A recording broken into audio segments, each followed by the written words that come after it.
Hello, hi guys! Magandang hapon sa inyong lahat.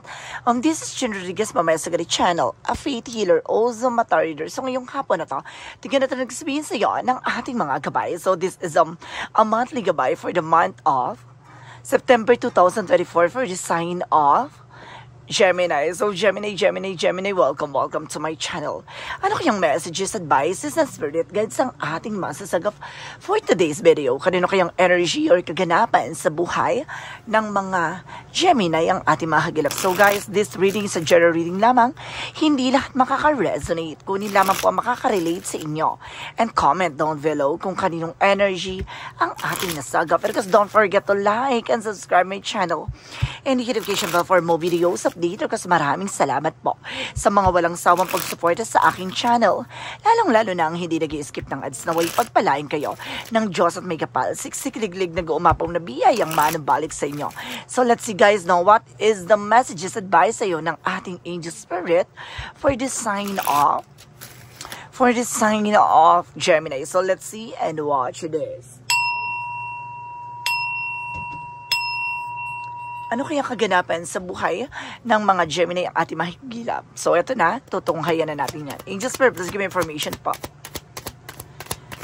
Okay, so this is something that Empress card, a revert, no? Magkakaroon ka ng bagong bukas, manibagong eksena, bagong mundo, at bagong simula, no? Magkakaroon ka ng renewal dito, guys. This is something fertility, maaaring magbuntis ka, or maaaring, kumbaga, reglahin ka na, or maaaring, kumbaga, ito yung mga hudyat, no?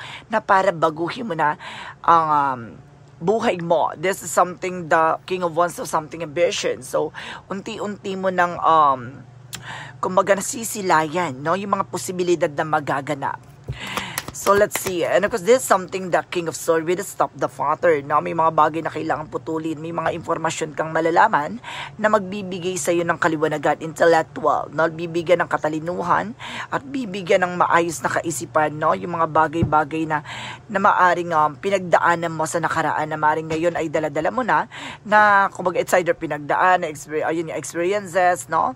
And this is a lot of difficulties or something obstacles and of course sacrifices, but eventually guys, no, kumbaga lahat ng mga bagay nag-sink in sa utak mo, no, kumbaga hindi ka na basta-basta nagpapadala ng emosyon mo, no, kumbaga something heart over mind, so something mind over heart, something like that. Maaring kumbaga mas matalino na yung utak mo kaysa kumbaga sinusunod yung damdamin mo, no, kumbaga utak ka na ngayon. So let's see what is it additional messages. So this is something a Page of Pentacles with an investment. Kumbaga this is something invest wisely or something kumbaga this is something manifestation. May mga bagay na unti-unti ka nang manifest. Not you, this is something stand your ground na maaring kumbaga naka-stable ka dun sa situation mo na maaring kumbaga nag-iisip ka ng mga bagong plano, no? At maaring kumbaga itong plano or obligation or gagawin mong action na iniisip mo na magbibigay siya ng something changes, no? Or something, a development and improvement pagdating sa buhay mo. This is something the Wheel of Fortune with a good luck. Itiikot ang kapalaran dito with a turning to your favor, no?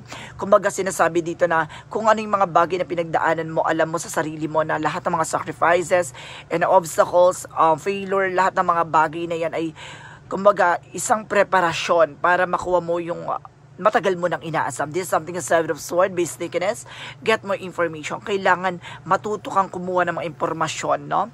Kumbaga sinasabi dito na mas maganda na yung tahimik ka lang, no? Sikreto kang kumukuha ng mga informasyon, sikreto kang kumbaga nagiging matagumpay. Hindi mo naman kailangan spread out lahat ng mga kaganapan sa buhay mo, bagkus kumbaga hayaan mong yung success mo, no, ang kumbaga mag-ingay para at least nang sa ganun hindi na makontra yung mga plano and of course dreams mo, goals mo.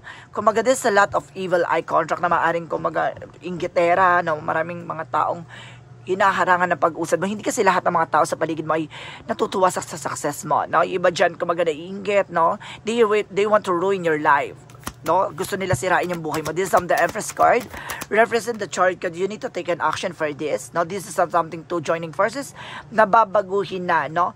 Yung mga nakagisnan mo. Ito yung babaguhin mundong ginalaw mo, na marunong ka ng kumalma, no? At yung tension, no? Yung mga nararamdaman mo, kayang-kaya mo na siyang kumaga control, no? This is something that two of us by choices, no? Kumaga pinipili mo na kagad yung posibilidad na maganap, no? Hindi ka na basta-basta nagpapadala ng emosyon mo, hindi ka na basta nagpapadala ng mga sinasabi ng iba, no? Kumaga na nagiging matalino ka na sa mga desisyon na gagawin mo dahil ang mundong ginagalawan mo dahil napapalibutan ka ng mga insecure. So let's see what is the King of Swords. The King of Swords represents the Justice card with something balance. And because the Justice will represent the consequences. Kumbaga, sinasabi dito, kailangan mo maging balance dahil may mga bagay dyan na kung magkakamali ka, ay hindi magiging maganda ang bunga nito. Kung gagawa ka ng action na pag-iisipan mo at magiging matalino ka, maaaring maging balance at maging tama ang magiging desisyon mo. So let's see what is the Page of Pentacles. Represent the Eight of Cups as something moving on, no? Getting away from this situation. May mga bagay na unti-unti ka na makakalaya, makakawala sa stress, no?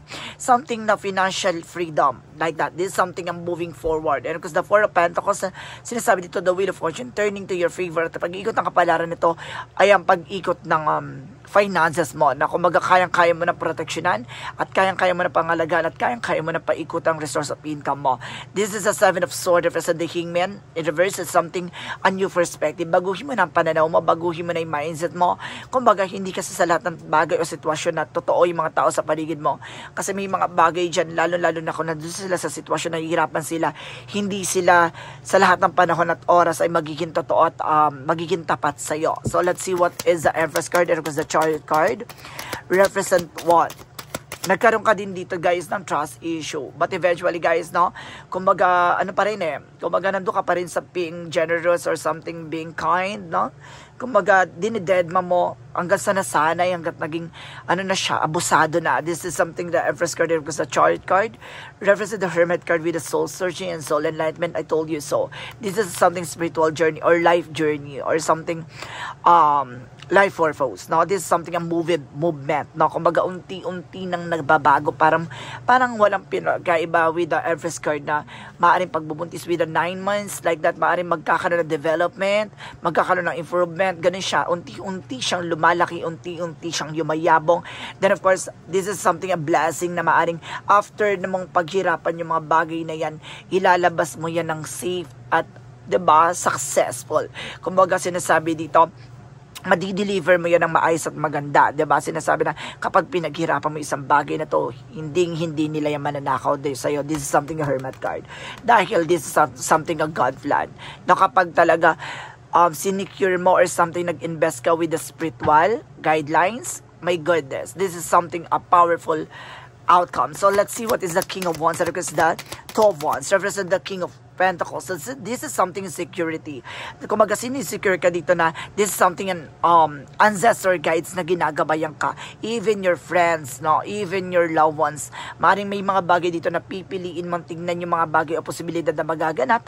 Kung doon tayo sa mga bagay na sinusuportahan ka with other people, with family related, but eventually guys, no? Kailangan mong kumbaga maging mautak, maging matalino na tignan mo yung sarili mo 5 years, 10 years from now kung ano yung magiging development, like that. So let's see what is the King of Swords and the Justice card. The King of Swords represent, okay, this is something the Knight of Cups with an offer, proposal. This is something an offer by email or messages ka matkukuha na may mga offer na darating sa'yo na hindi mo na kailangan i-fleece. No, kumaga, kusa na lang siyang darating. No, kumbaga, this is something a blessing. This, guys, kumbaga, dati kasi, kumbaga, sinusubukan mong, kumbaga, humanap, ganito, ganyan, pinipilit mo makakawa ng ganito.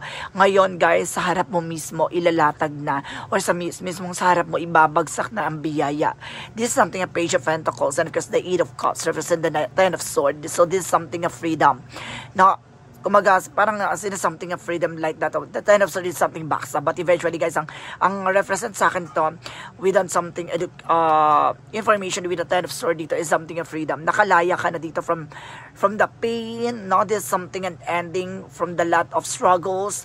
And because this is something I'm moving forward. And of course, kumbaga, nag-i-invest ka na on your own. So let's see what is the Wheel of Fortune, the Four of Pentacles, represent the Knight of Cups.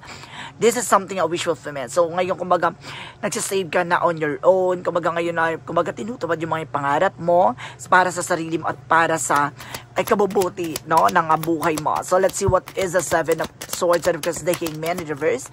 So this is something a Seven of Pentacles with a harvest time. So at the end of the time, guys, mag-harvest ka. Lahat ng mga bagay na tinanim mo, aanihin mo yan. In other way, in other aspects, no? Lahat ng mga bagay na kung ano man yung ginawa mo, mali man yan, tama, or maganda man yan, or mali, lahat ng mga bagay na ay may consequences. Kaya dapat marunong ka tumanggap ng mga bagay na ginawa mo, no? Kumbaga, kung ano yung mga bagay na gagawin mo, alam mo dapat ang magiging outcome niyan. So let's see what is the outcome. Overall outcome represent what? So this is something, the Lover's card. So this is something connection with the love life. Now may maaring may asawa ka, may jowa ka. So this is something an arrow na nagre-represent dito na parang, 'di ba? Parang pinana ni Cupido na itong tao na to.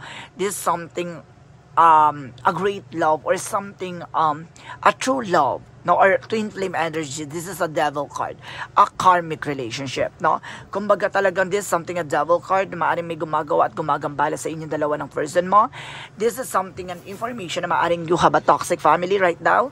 And maaaring kumbaga napapalibutan ka ng mga toxicidad at negativity. Na sinasabi sa'yo dito, kailangan pakawalan mo ang sarili mo, ang inyong relationship, na maaaring kumbaga, it's either ikaw lutang or a person mo lutang. This is something, the Six of Wands, so this is something, victory is yours. Magtatagumpay kayong dalawa dyan. Kailangan nyo lang pagdaanan ang lahat ng mga bagay pagdating sa buhay pag-ibig. Kaya wag ka magtataka ha, kumbaga may mga taong sisira ng inyong relasyon. Kasi it's a part of a plan or something, a purpose. So let's see what is the outcome. Ang outcome is the Four of Wands for pagdating dito naman sa career. Kumbaga magkakaroon ka ng something celebration, homecoming, and the Five of Swords is something a self-sabotage, no? Kumbaga pag uwi mo nito, magiging maganda eksena. Mag-ingat ka lang ha, masyado ka na-abuso pagdating sa negosyo. Na-open ka kasi. This is something that will with a partnership. Now, even your friends, even family, even other people or either resources, no? Kumbaga sinasabi dito na maaring kumbaga open ka sa lahat. So kailangan mo maging maging control sa pagdating sa business mo. Pagdating na sa business, ano yung magiging, or sa pagdating sa trabaho, ano magiging outcome? This is something at 12 Wands by balance. So magiging balance naman daw yan, no? So ayun yung kailangan din at the same time, maging balance. Pagdating sa love life, this is a Ten of Pentacles with a long-term success and long-term security. And this is something financial security pagdating sa buhay pag-ibig, no? Kumbaga, ang pagdating sa finances, kumbaga, long last yan, long run. So this is something, a lifetime. So this is something, an information with a higher friend for a lesson learned. Matuto ka lang daw ha. Kasi marami kang pinagdaan sa pera. So, ibig sabihin kapag may pinagdaanan ka sa finances, alam mo kung paano mo lilimitan at paano po proteksyonan ng mga pinaghirapan mo. This is something, a page of makinig ka sa intuition mo, sa gut feeling mo, no? Pagdating sa inyong relationship, no? Marami na kayo ng pinagdaanan. This is something, page of cup na maraming tumatakbo sa isip nyo. This is something hypnotized. Na maaring kumbaga mayroon ditong gayuma or hypnotized na maaring nabudol kayo together or either kumbaga mag-ingat lang kayo pagdating sa relationship na maaring gayumahin ng person mo. This is something magician, I told you. Na maaring kumbaga meron ditong gayuma talaga. Dito pa lang sa outcome is something gayuma. Pero ito talagang kinlarify pagdating sa relationship, may gayuma. So let's see what is the outcome. Ang pinaka-outcome pagdating sa health, this is a strength card. Kailangan mo lakasan ng loob mo, lakasan ng pakiramdam mo dahil hindi lahat ng mga tao sa paligid mo ay totoo at totoong tao. This is something impostor. Mag-ingat ka. Ginagawa kayo nito ha, ibig sabihin nasa hanay nyo o nasa paligid nyo na itong gumagawa. It's either family, friends, co-workers, or either a friend of yours or kapitbahay. This is something at Eight of Swords. Napapalibutan ka ng toxicities. There's a lot of toxicities or negativities around you. This is a Four of Swords. See, this is something, lagi kang pagod or something lutang. Parehas kayo ng person mo guys. Na meron kayo ditong in and out, na parang back and forth na eksena pagdating sa anger. Na parang ang bilis nyo maggalit, ang bilis nyo may bugnutin kayo dito parehas eh. Iba yung atake dito, maaring kumaga madalas kayo nagtatalo or either kumaga nawawalan kayo ng nung gana sa isa't isa, or pag magkasama kayo, parang boboring ka or something like that. May ganun may ganung eksena dito, guys. Gusto ko pa i-clarify, no? So, let's see. What is additional messages about this? Kuha lang ako ng mga 3 cards. See confusion. No? Ginugulo kayo.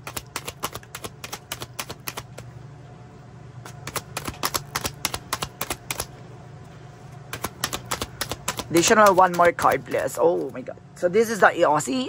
Ginugulo kayo. This is something in Ace of Sword. Ginugulo yung utak ko. Oh my God. This is a 6 of Sword with attention. Kailangan nyo lumipat. Nasa paligid nyo lang, nasa bahay nyo lang. Or either nandiyo sa tahanan nyo, kasama nyo, or either sa paligid nyo. This is a judgment. Diba? Inaano yung ano nyo, spirits niya. Ginagawan to, madam. Oh my God. So let's see what is additional messages with the magical fairy messages. Mag-ingat kayo, ha? Oh my God. Magical fairy messages represent what? Daughter. Oh, meron dito, diba, related with your daughter. Maaring kumbaga, pati anak nyo ginagawa. And this is something, goodbye to the old, hello to the new. No, it's either an ex, or either, kumbaga, lumipat na kayo, or either, kumbaga, nag-solo na kayo, or kailangan nyo mag-solo ng bahay, ganito, ganyan. Bibigyan pa natin maraming impormasyon yan. Additional messages for synchronicities.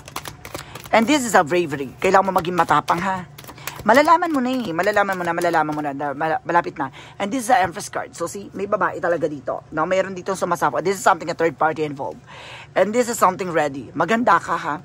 Kumbaga, mayroon talaga sumusubok sirain ng inyong relasyon. May gusto sa partner mo o may gusto sa'yo. Pati anak mo ginagawan. Para siguro mawala kayo sa landasin ng asawa mo, or mawala sa landasin yung pamilya mo. Parang ganun. Parang mayroon ditong obsessed, no? Basta isa sa relationship yung dalawa. Basta isa sa inyong dalawa na person mo. Mayroon taong, kumbaga, gusto sumira ng pamilya mo. So, let's see what is the Yin and Yang Oracle card. Or either, kung ikaw ay single, na maaring family related doon, maaring, kumbaga, sa family nyo, may gumagawa, no?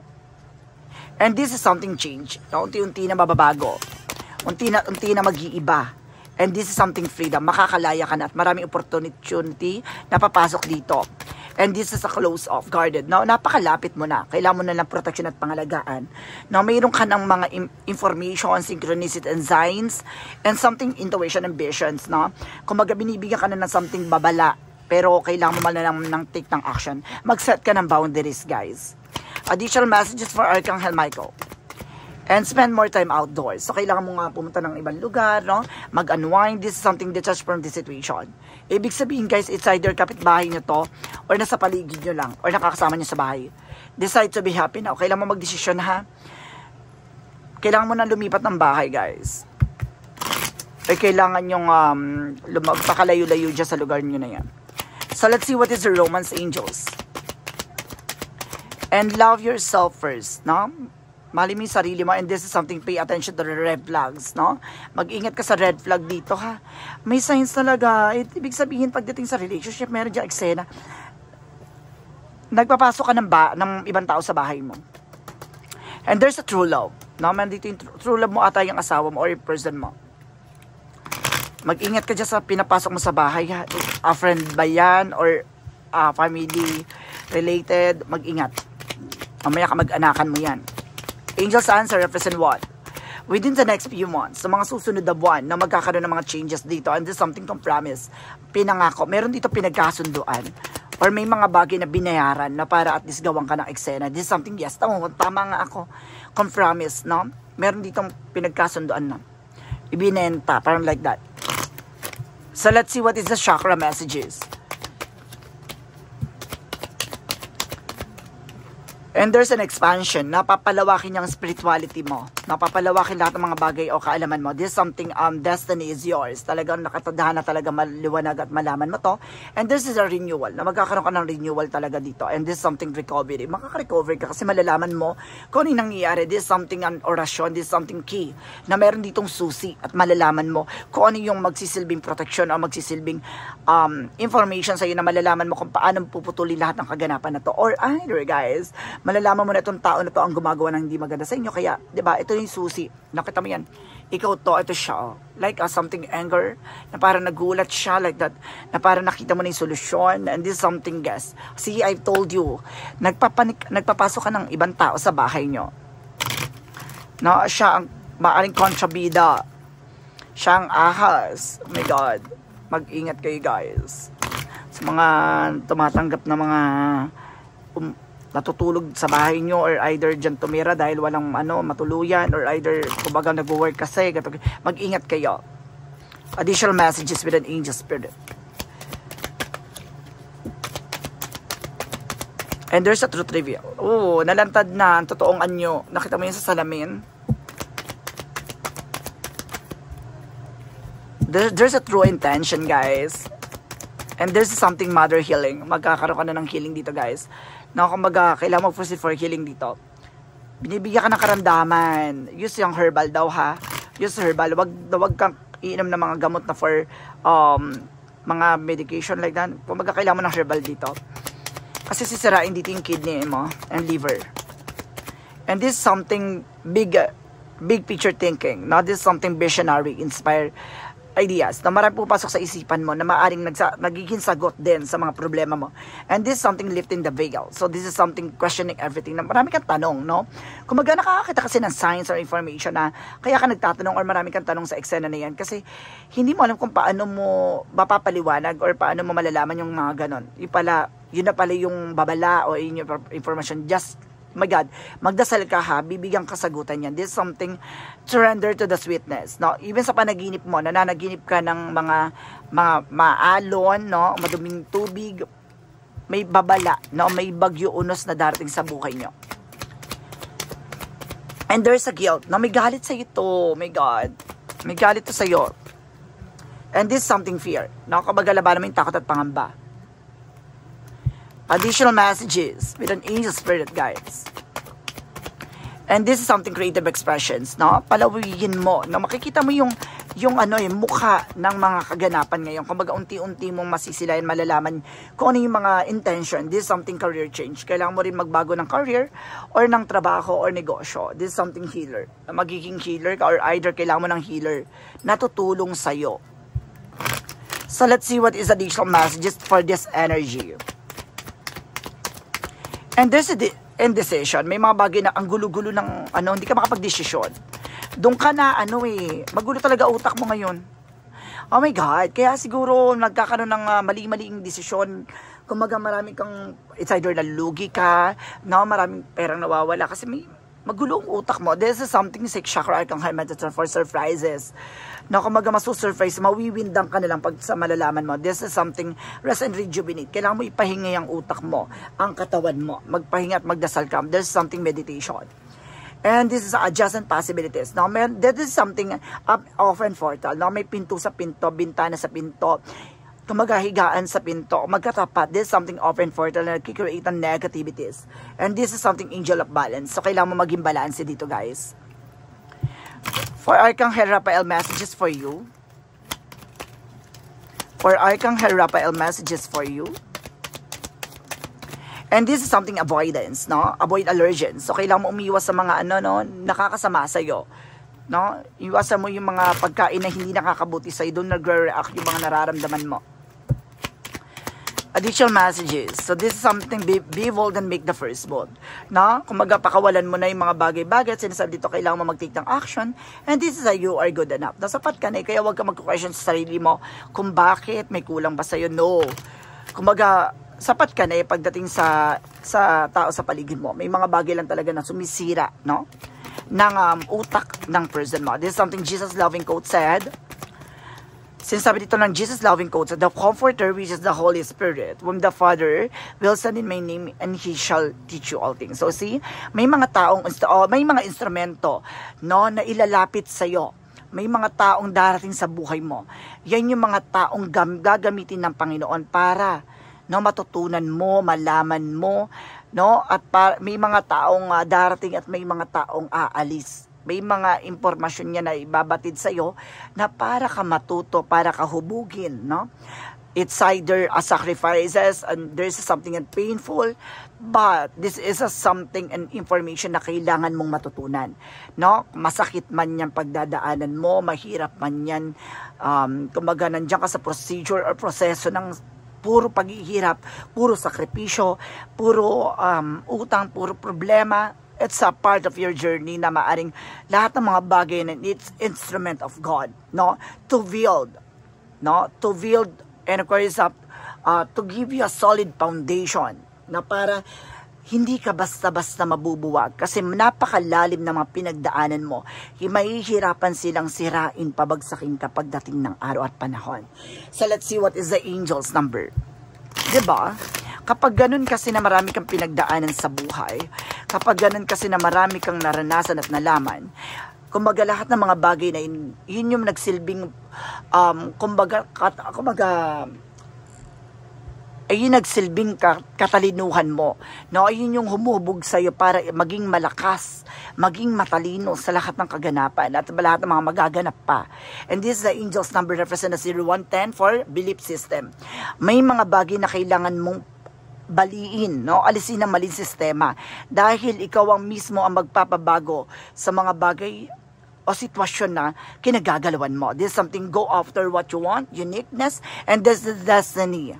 No? Ikaw yung gagawa ng biyaya at ikaw yung gagawa ng mundong mapayapa. This is something you're blessed with, the talent and skills that make it easy to you stand out from the crowd. Embrace what make you different, that your path, the success, your dreams will soon come true. So see, kumbaga matutupad yung mga pangarap mo. Nasa kamay, nasa palad mo, at nasa sarili mo. Kumbaga kailangan mo lang maranasan lahat ng mga kaguluhan, kaganapan sa buhay mo para maging malakas kang mandirigma ng Panginoon. So let's see what is the Romance Angels for the Mystic Love Oracle deck.